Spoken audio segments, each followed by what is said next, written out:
Talk number 9. Basic knowledge every supervisor should have.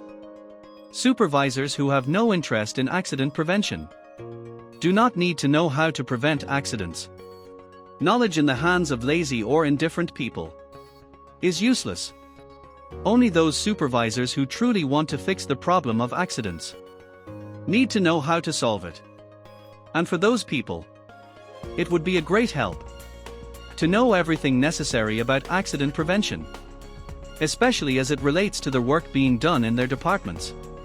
But in today's modern world, with technology advancing so rapidly, and new equipment and materials coming to the market every year, it's not always possible to know everything we would like to know about safety.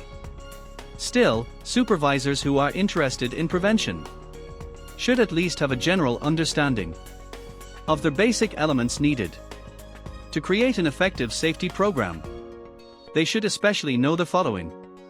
1. They should understand the general principles of machine guarding and be aware of how guards can protect someone from injury. 2. They should know that no task can be made completely hazard-proof. Therefore, they must understand which operational hazards exist and how to protect their workers from them. Likewise, they should know how to clearly explain to workers that they could be exposed to danger if they do not behave properly.